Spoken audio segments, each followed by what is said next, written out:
Des premières, une des clés, on va en aborder quelques-unes, mais on n'aura malheureusement pas le temps de tout faire ce soir. Donc, la première des clés, parce que je vois beaucoup de gens aujourd'hui qui souffrent de pas savoir où ils vont, d'incertitude, ils savent pas vraiment ce qui va se passer dans 1 an, dans 2 ans, donc il n'y a pas d'objectif principal bien clair.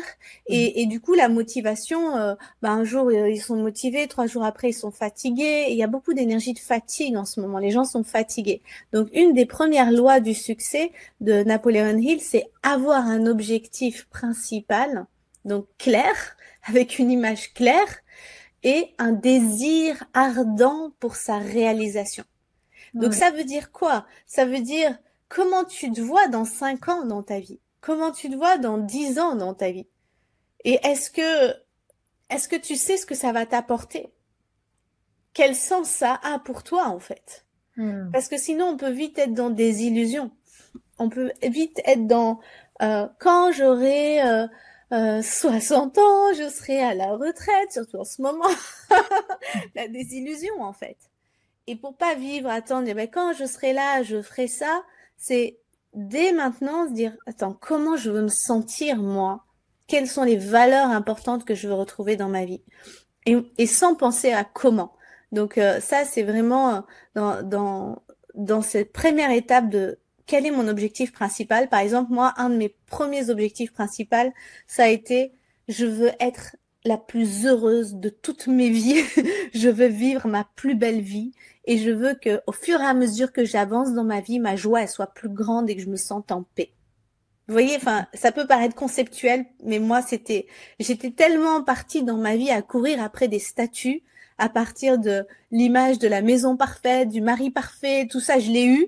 Je me suis dit, mais c'est quoi ce fake, en fait? C'est pas ça qui me faisait vibrer. Hmm. Donc, moi, mon objectif principal, c'est juste pour inspirer et après, voilà, chacun doit faire ce travail-là. Ça a été mon ressenti. Je voulais juste sentir qu'à l'intérieur de moi, ça allait pétiller, grandir, grandir, grandir, grandir et me sentir libre. Parce que je suis une amoureuse de la liberté.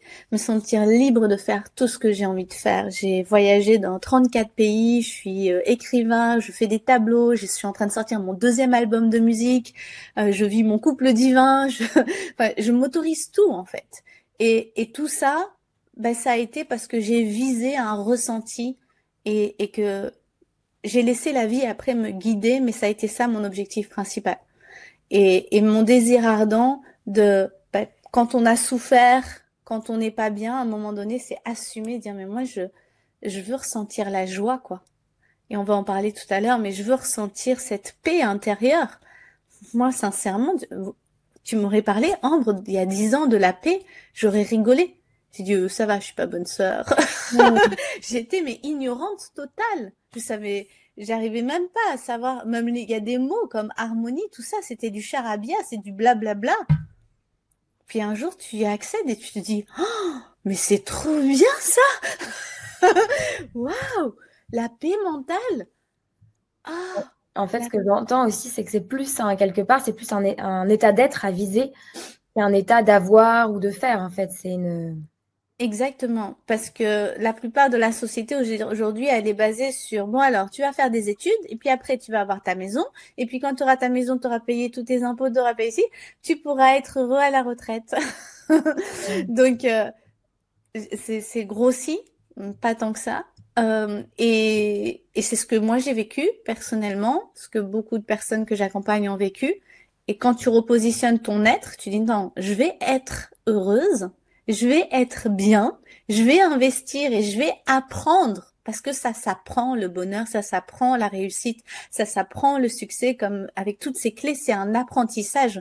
On n'a pas eu tous des parents dans le succès qui nous ont transmis ça, notamment la relation avec l'argent. C'est un truc, ça s'apprend, quoi.